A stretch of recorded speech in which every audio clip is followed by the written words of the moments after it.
All right. Hello, everyone. Welcome to our Make Music in the Classroom session. Before we start, I have just a couple housekeeping notes. You will see in the chat that I posted a link to the Huva app. You can download this app and see all of my content. We invite you to check out our SmartMusic playlist, and please check out our certificate of attendance. And in addition, our on-demand sessions are viewable at any time of the day. You can find those sessions by navigating to the session tab and scrolling to the bottom of the page. In addition, this session will be recorded and added to Huva soon, which is available until the end of July. Lastly, any questions that we cannot answer in this chat, we encourage you to join our community board. And please be aware of the community guidelines and event information all posted on the homepage. I would like to now introduce our presenter for today, Megan Lewin. Megan Lewin is the Director of Bands at Westminster High School, where she conducts several levels of concert bands, jazz bands, marching bands, and pit orchestra. Mrs. Lewin received her Bachelor of Music Education Instrumental Emphasis from the Hart School in Hartford, Connecticut, summa cum laude, and Master of Music Education with a cognate in conducting from the University of Colorado Boulder. A passionate educator, Mrs. Lewin acts as the band coordinator for the Adams County Honor Festival, presents at national and international conferences, and hosts practicum music education students from CU Boulder. She's also a clinician for MakeMusic and the Colorado State Chair for Women Band Directors International, where she works to support women in the field of band. Thank you so much for joining us, Megan. Thank you so much, everybody. I'm excited to be here. So where did today's session come from? I actually have been using SmartMusic since the beginning. SmartMusic came out when I was in middle school, and I was actually the guinea pig student, where my middle school band director had a parent session where she showed them how this special new program was going to work, and I was the guinea pig. So I have actually been using SmartMusic and Finale almost since they began and throughout my music education. When I became an educator in the classroom, I realized I needed something to increase engagement and empowerment for my students, and something that would help me have more classroom management as a brand new teacher. I also realized then, and I have the same challenges now, that my students really couldn't practice at home.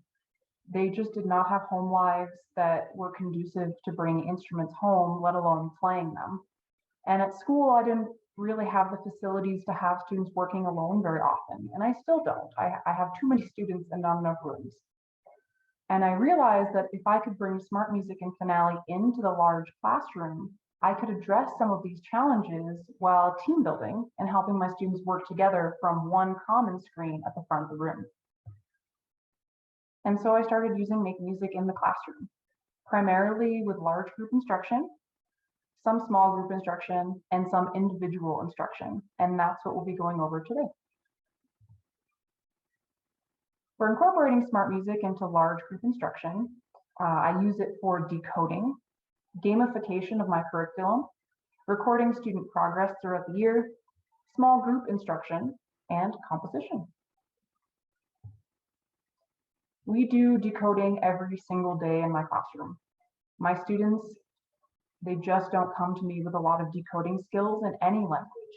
And so we are constantly working on rhythm reading, note reading, all of the reading in my classroom. And SmartMusic makes it really easy to do rhythm reading all day, every day. There are hundreds of pre-made examples, which saves you time. They're up front, you do have to dig through them and see what you like and what you could use, but then you don't have to make your own. They have various levels, so you can differentiate for your students, your different classes, and then your students can actually act as the leaders that guide the process. You can step back and be there, but they're going to develop leadership skills through using SmartMusic with each other. So here is a video of me in SmartMusic showing you how to use rhythm reading with your large group instruction. SmartMusic includes a bunch of pre-made rhythm reading examples that makes practicing rhythm reading easy for you and your students. From the home page, go in the top right-hand corner to Find Music. And then scroll down until you find the Exercises tab. And from here, scroll down again until you find the Rhythm Reading Exercises tab. This is wonderful because there are tons of pre-made rhythm reading patterns that go from very simple to quite advanced, and they're already made for you, so you don't have to create your own resources. The way I used it with my students is I open the example that we're working on that day, and I choose a different instrument each day because we're working on rhythm and not pitch, but that's totally up to you. And from here, we're all focused at the front of the room on the same screen, practicing our whole note rhythm reading. And as the students get more advanced and you need to incorporate different rhythms, you explore the patterns that SmartMusic offers for you. And maybe today you're working in 2/4 on half notes and quarter notes. But it makes it really simple and engaging for you and your students to work on rhythm reading every day.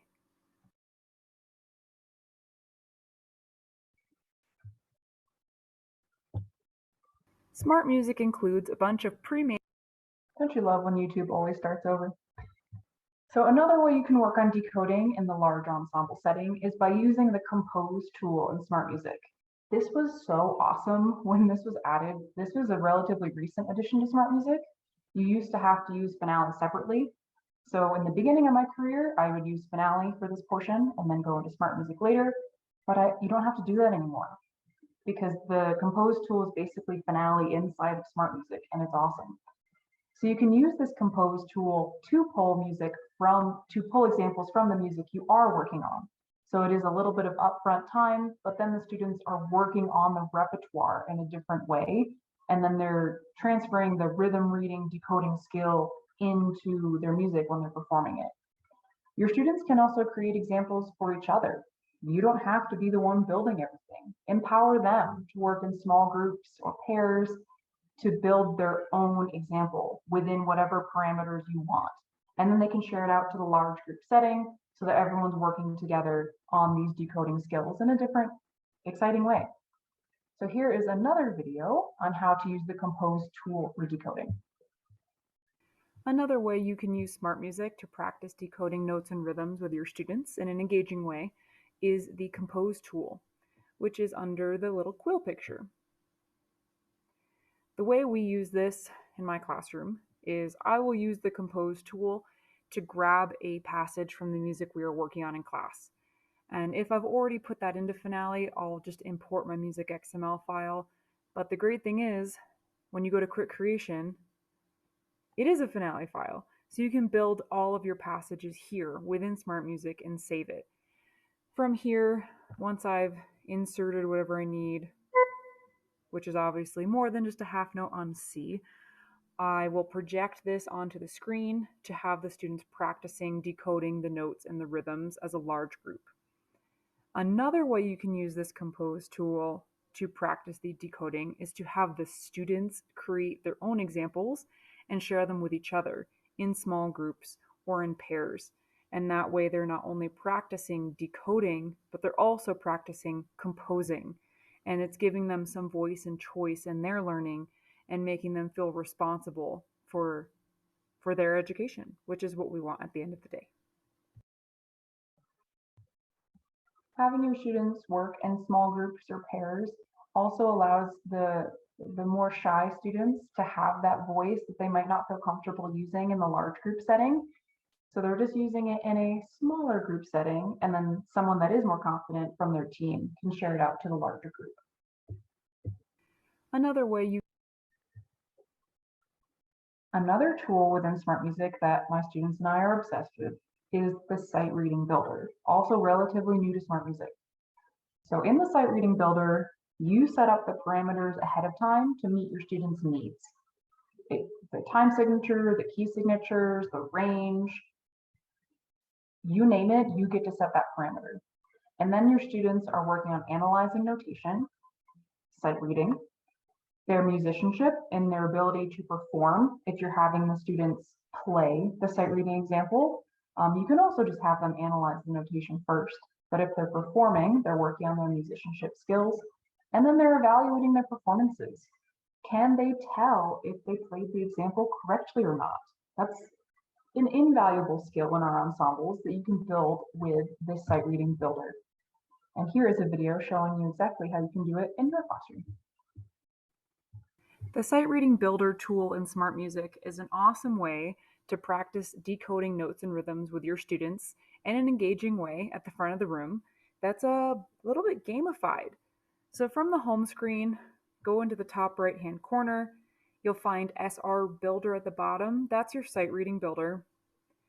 And from here, you get to set up what you need for solo instruments, for specific ensembles. You can make a custom ensemble, which is what I normally do.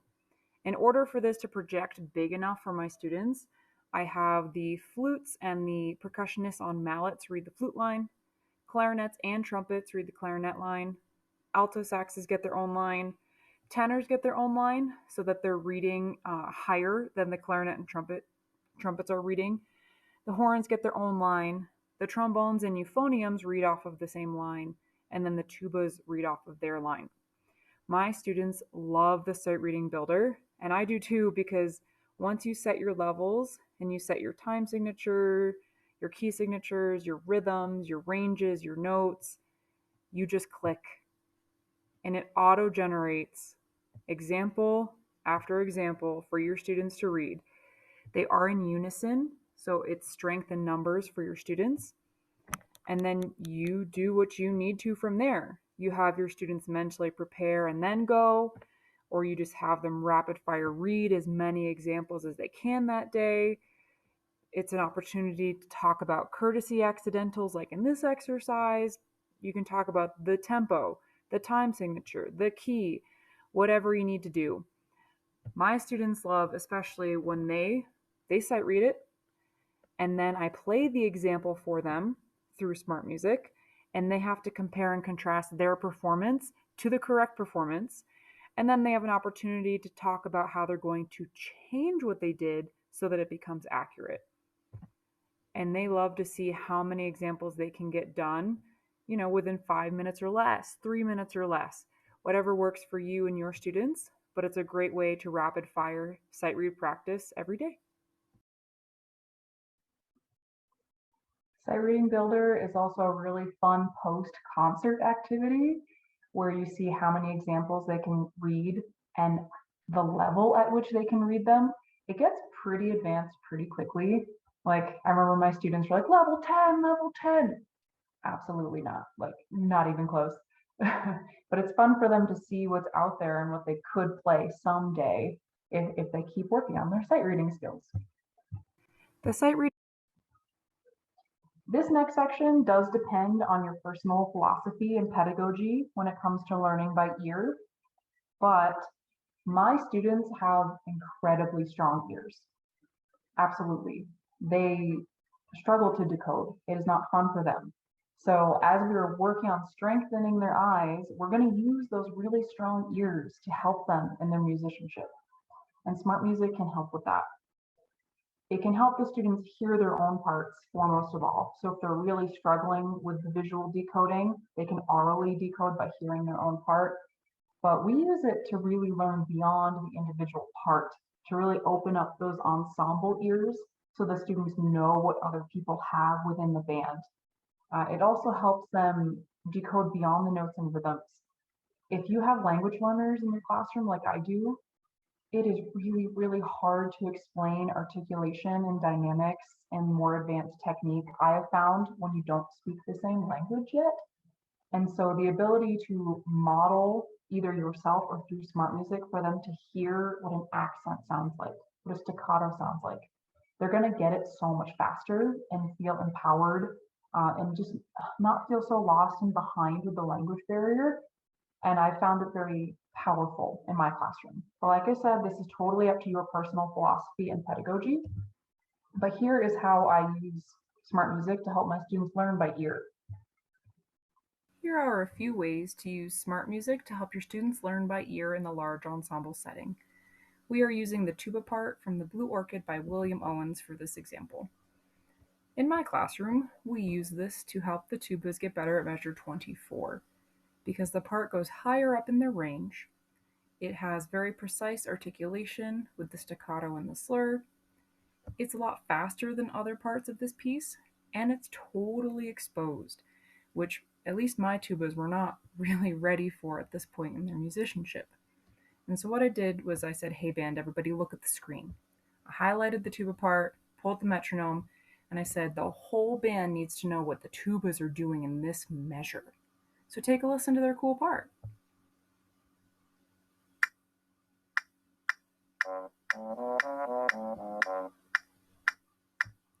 Hopefully your metronome doesn't glitch out like mine just did, but life happens.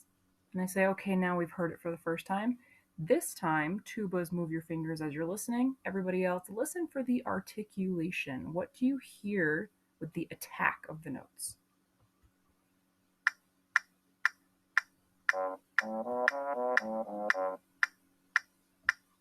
You get them to talk about the staccato and the slur. And you say, okay, third time, tubas, you're still moving your fingers along. Everybody, you're listening.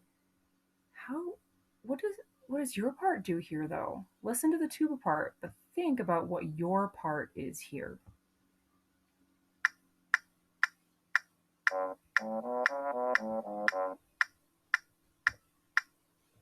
Did you remember what your part sounds like?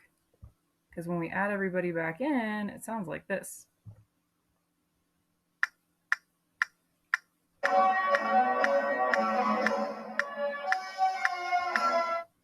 And you get the students to realize, oh my gosh, the whole band is holding so that the tubas and the little woodwinds can shine here. And how cool is that? You're opening up your students' ears to listen to parts beyond their own so that when they're playing as an ensemble again, they can balance and blend. Oh my gosh. And they're thinking about articulation and dynamics and new settings by listening to other parts. And now I might say, now that we know what this tuba part sounds like, let's help our tuba friends practice it. We're going to loop it. And I'm going to highlight the measures we need to play through this 4 times. You're going to listen first, and then you're going to sing it back. You're going to listen again, and then you're going to sing it back. And I'm not going to count off between the loops because we just don't have time. So here we go, listening first.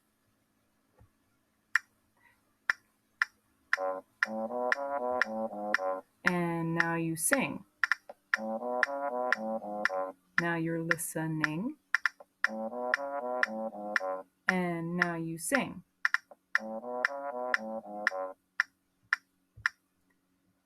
And if your metronome kind of double clicks on that G instead of playing like mine is doing, I think that's actually okay. It becomes a little ear training exercise to see if they can hear the G and then sing it back right away, but that's just me. And then you go, okay, next level band, you're going to listen, but then the tubas are going to play while everybody else sings. Listen, sing or play, listen, sing or play. Here we go. We're listening. Now you sing or play. Now you're listening. Now you sing or play.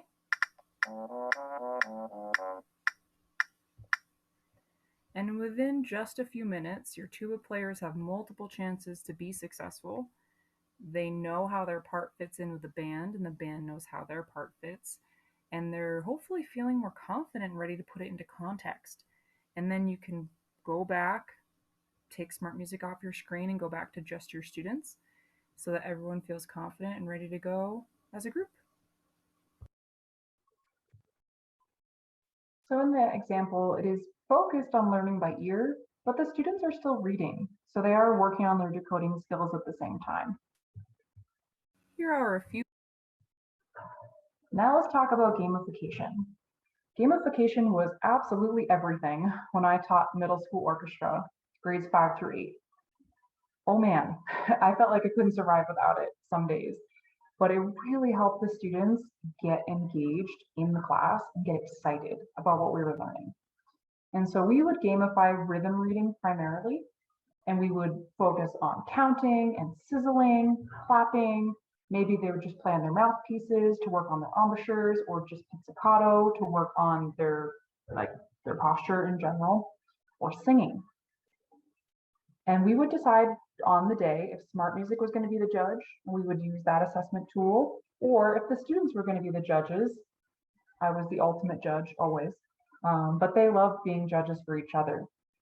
And so where we did this was each day of the week, we'd have a very quick, small competition. So I'd put up the rhythm reading example of the day, and I would say, who thinks they can count it the fastest today? And whoever could count it the fastest within 5 minutes got a little lollipop. And then on Fridays, we'd have the big competition. And the students would decide the parameters again, but it was like a 5-10 minute ordeal. And they would get a bigger candy, bigger prize. But their ability to decode music increased rapidly because they were excited about it. And the prizes weren't just food.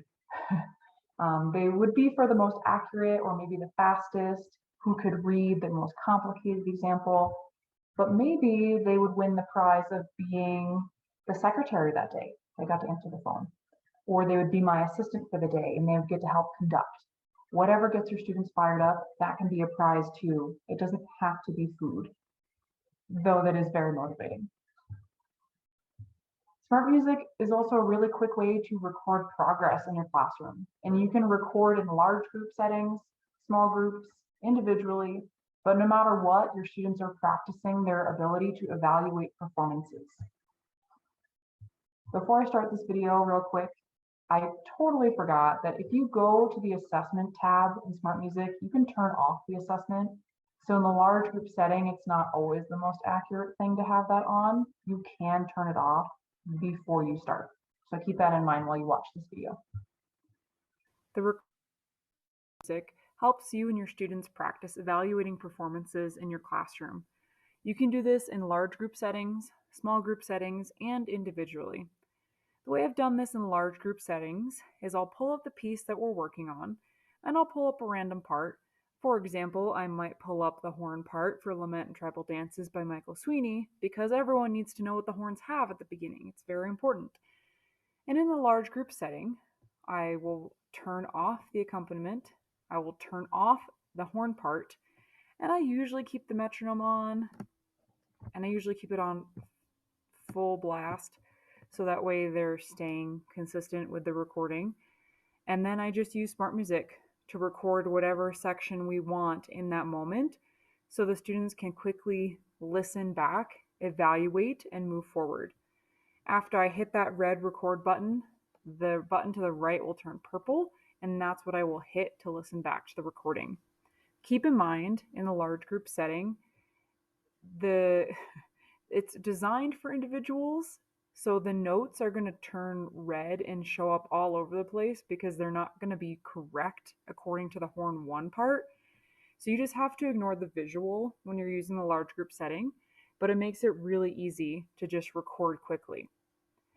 In a small group setting, actually still within a large group, I've also done this for sections who are struggling while still engaging the rest of the band. So again, maybe the horns in the Lament and Tribal Dances are struggling with their opening line.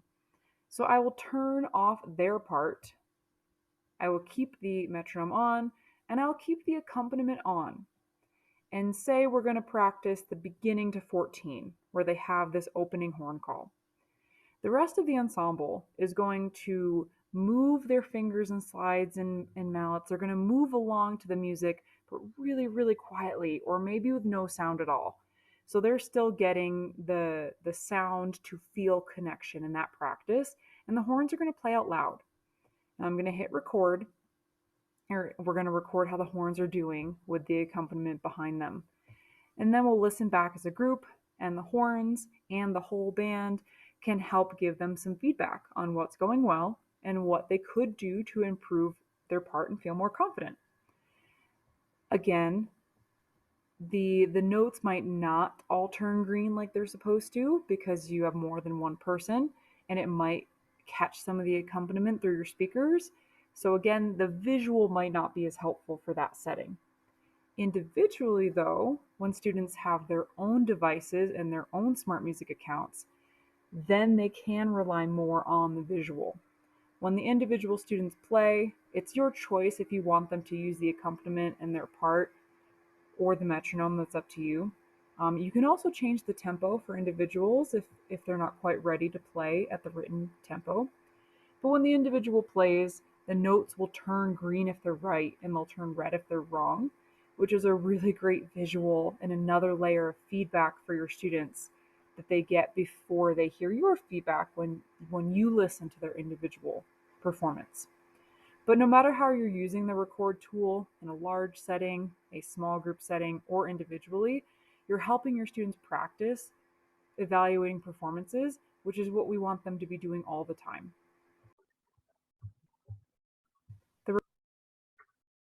I mentioned it quickly in that last video, but another great way I use SmartMusic is in sectionals. That's not something I could really do as much at the middle school level, but now that I'm in a high school setting, I can send a section of my band off with a laptop and one of our SmartMusic accounts up. I actually have a class set. I don't actually have individual accounts because my students don't use them at home. They just can't. So we have a class set and they know which ones to go into for each instrument and they bring it with them and they use it as a sectional coach. So if someone in their section is still really struggling, they can learn their part by ear more, like we talked about earlier. The line will track across the notes. You can see that dark blue line. So it does help them practice note reading, rhythm reading in time.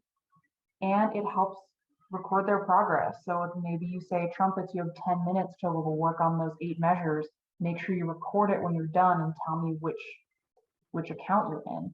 And then I can go listen to their sectional practice and make sure they actually did something and that the time was valuable, which you can see in this video too. One of the best ways I have used SmartMusic in my program is during sectional time. My students learn best by ear, and even though we are working on their eyes every day, practicing decoding notes and rhythms, I want to honor who they are as students and musicians, and we're going to use their strength.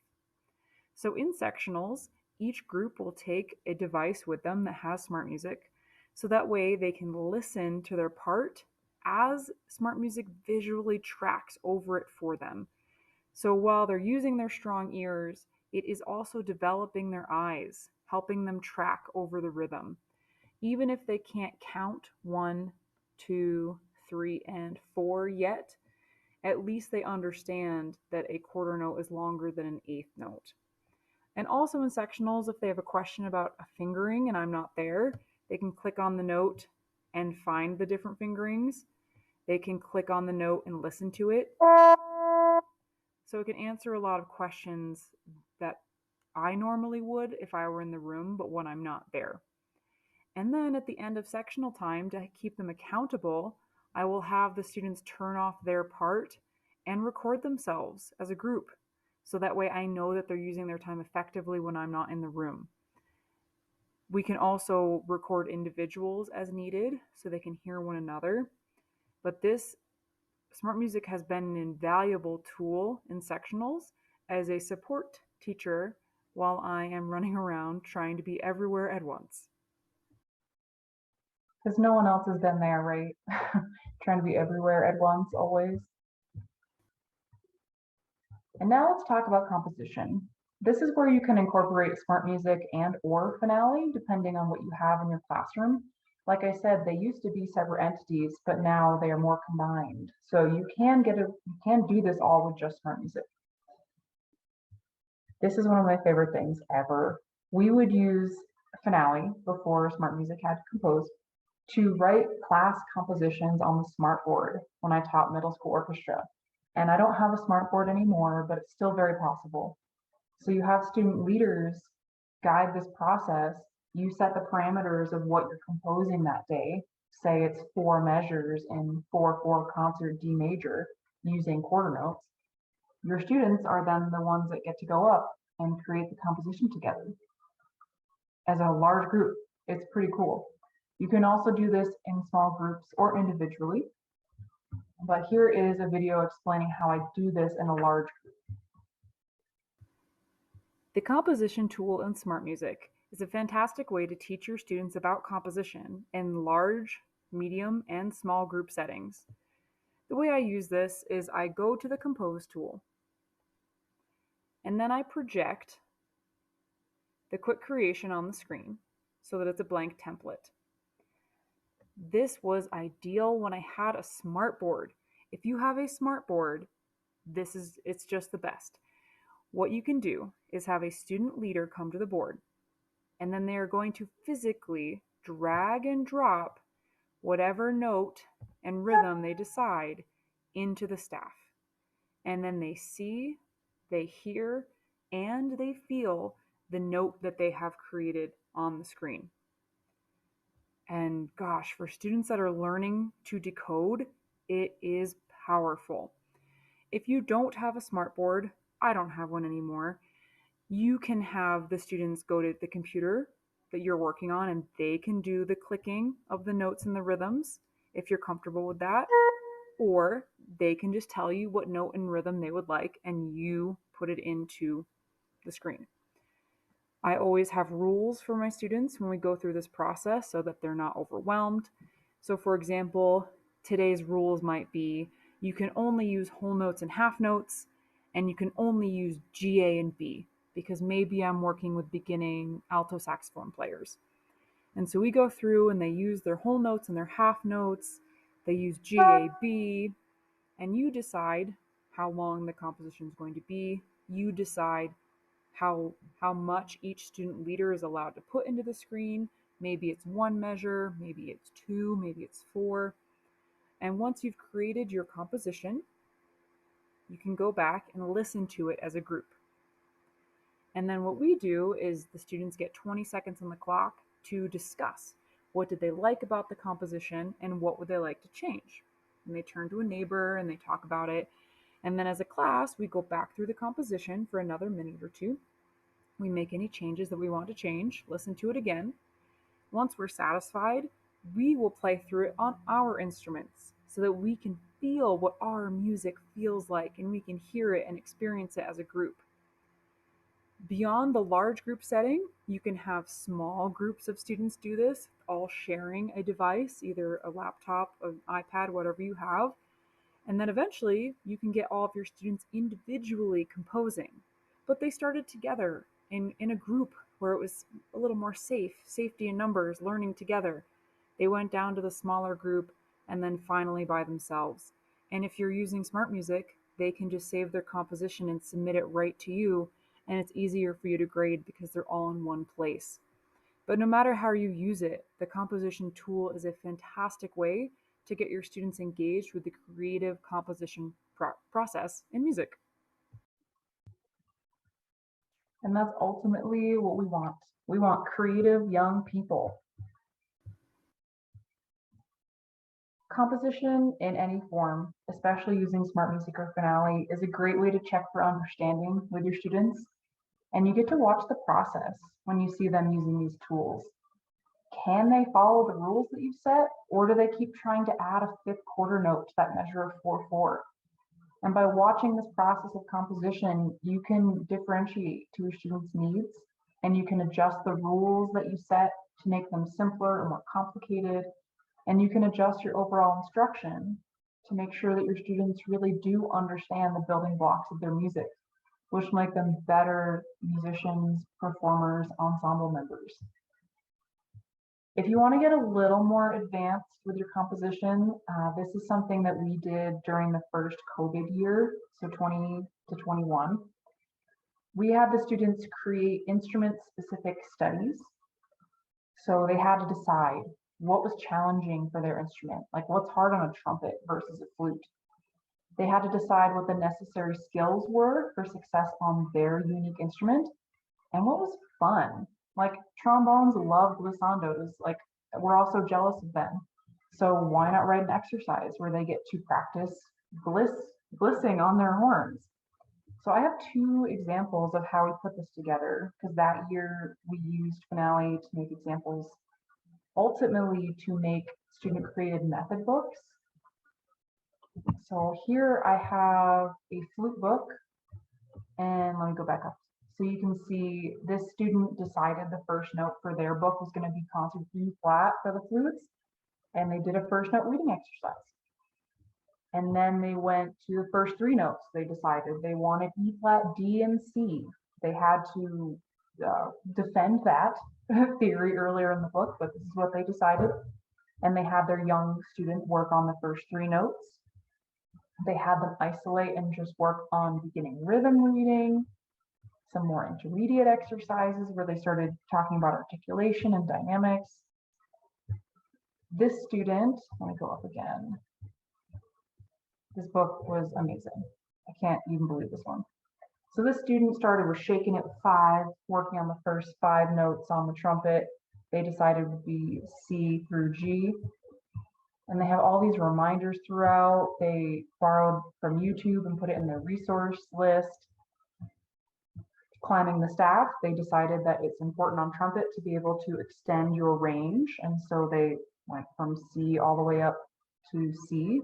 And in an interesting way, they talk about note leaps and lip slurs, and they have exercises for those.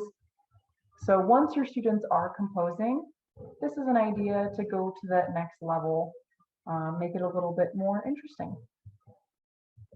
So to summarize everything we've talked about today, MakeMusic is a tool and has many tools that can be used in your large classroom settings. SmartMusic is traditionally an individual tool, but it doesn't have to be. You can use it to increase empowerment in your classroom. Your students will feel more engaged in your lessons. They'll feel like they have voice and choice because they're creating what they're learning, which makes classroom management way easier when your students are excited about what they're doing. And SmartMusic and Finale helps you meet your students' needs. They're just little plants. We got to give them each the sun and the nutrients and the water that they need. And these tools are going to help you achieve that. And they're also going to help develop a sense of team and family in your classroom. Your students work together a lot through these exercises. They're focused all in the same spot at the front of the classroom. And they're going to learn to look out for each other as a group, as an ensemble, and as people. Thank you so much for attending the session today. I think we have a little bit of time if anybody has any questions. Thank you so much, Megan. It looks like all the questions in the Q&A have been addressed. So if anyone has any more last minute questions, go ahead and throw that on the Q&A. In the meantime, it looks like we'll end a couple minutes early, give you all some time to check out the community board as well as the on-demand videos. All right, well, thank you so much, Megan. You showed us lots of innovative tips, and I'm sure we can all have lots of things to sift down and use in the classroom. Before we wrap up, just a couple of reminders. Be sure to download the certificate of attendance linked in the chat. We also created a short survey for each session. Please click the rate session button to take a 2-minute survey. And again, go ahead and check out the community board. And it looks like that's it. Thank you all so much. Thank you, everybody.